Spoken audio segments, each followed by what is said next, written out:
Yeah, you could factor by doing the AC method. What's your AC? It's 4. 1 times 4, isn't it? 1 times 4. And then what multiplies together to make 4? But adds together to make -4. Yeah, it's -2, -2. And then the full AC method, we would, by the way, you don't have to do a full AC method, do you? No. Because isn't this just x? How is that actually going to split up? X and x, isn't it? Yeah, so x minus 2 times x minus 2. But if you don't remember that full AC method, you split up the middle term, factor by what? Grouping. Grouping. And when you do that, you always want a plus sign in between there. What can we factor out here? Just an x. Leaving behind an x minus 2. What do we have to factor out? A -2. And then that divides everything and we get that right there. And then we have a common binomial, so we take that out. Take that common binomial, factor it out. What's left over? X minus 2. And do you guys remember what we would do when we got it like that? Square it. Yeah, you would write it as x minus 2 squared. That would be your factored form. Well, it turns out I also, when we introduced problems like this, I told you that there was actually a pattern you could use to go straight from there to there and skip all the factoring process. Okay, so let's go over this one. What's our AC? 36. What two numbers multiply together to make 36? Oh, it's 6 and 6. Okay. Split up the middle term. So you get 6y plus 6y. Do you see how that makes 12y? Right? You guys cool with that? And then factor by grouping, right? Oh, well, actually, I don't know. Maybe. Do you mind if we do the shortcut real quick? Yeah, let's just do the shortcut. Come on. Let's go. Since it's y squared, isn't it going to have to end up being y and y? And because of that, we just got to put these right here. And we're pretty much done. We just need to write it as what? Y plus 6 squared. Okay. But it turns out I showed you that you could even skip this quicker version. You could even skip that. And that's not a lot of work, is it? But you can skip that. What's the key to it? Who's talking? Oh. Square root the AC?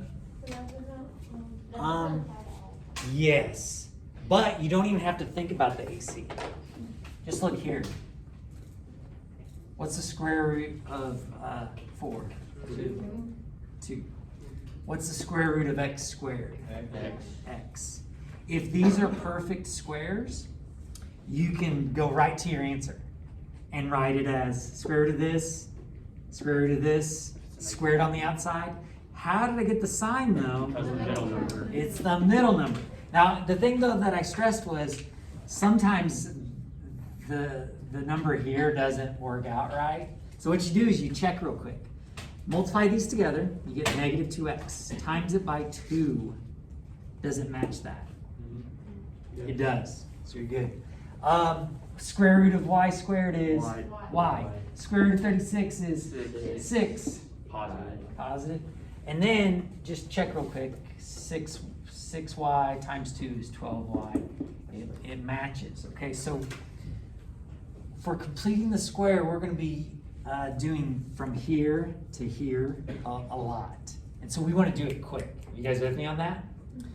Completing the square is actually rewriting things so that they look like this. We're going to rewrite things so that they look like this. Then when we write them like this, we can solve them using what? Square roots. We can solve them using square roots.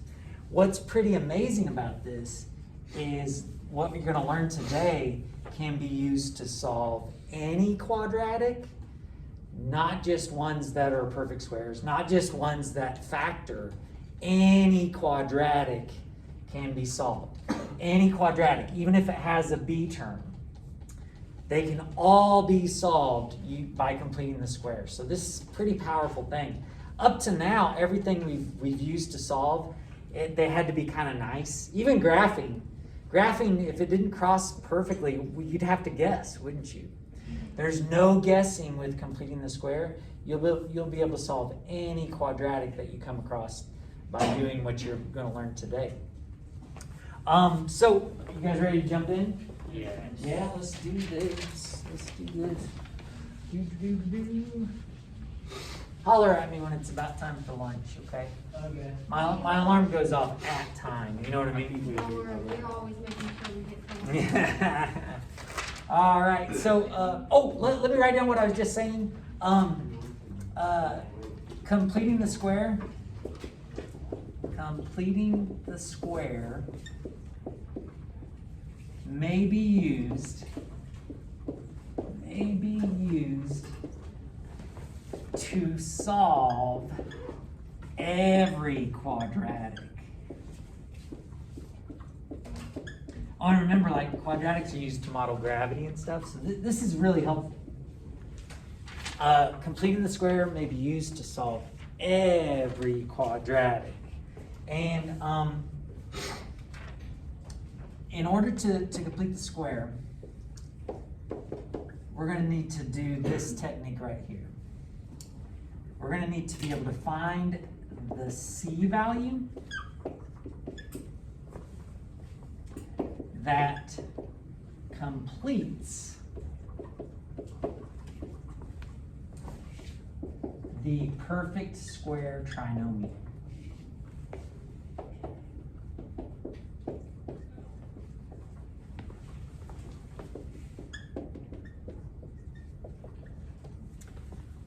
Find the C value that completes the perfect square trinomial, and then I'm going to want you to go ahead and factor.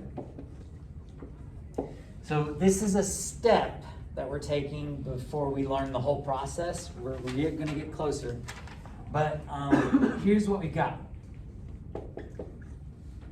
Take a look at x squared plus 18x plus c.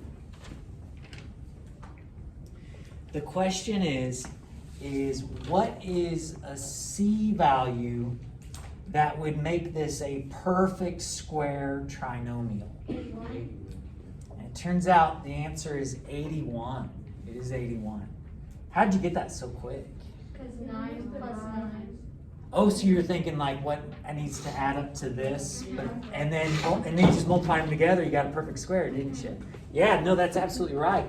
So you can rewrite this as x squared. Oh, I should use blue. You can write this as x squared plus 18x plus 81. And if that's a perfect square, this is a perfect square, how does it factor? X plus 9 squared. X plus 9 squared. Bam, we're done. Let's try another one before we get out of here. X squared minus 7x plus c.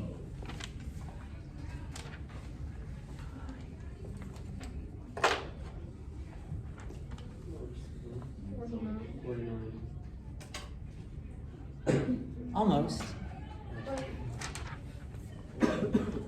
It's almost. Negative 49?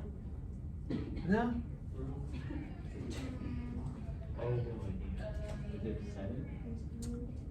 Well, so it needs to be a perfect square. It needs to be a perfect square. To make this a perfect square trinomial, this needs to be a perfect square. But what's tricky about it is 49 is kind of close to the answer, but isn't 7 plus 7 14? So it doesn't exactly work, does it? Well, let's look back at this example here. You guys said, oh, 9 and 9 add up to 18, right? Well, another way to think of that is, what's 18 divided by 2? And then when you square it, you get 81.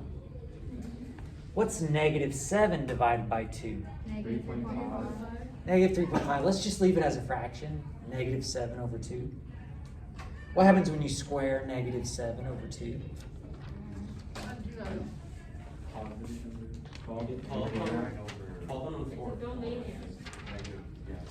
No. So negative 7 over 2 squared. Don't use a calculator. Oh, that'd be 40. Isn't it just going to be How would I know? 49 over 4? Yeah. Yeah, 49 over 4.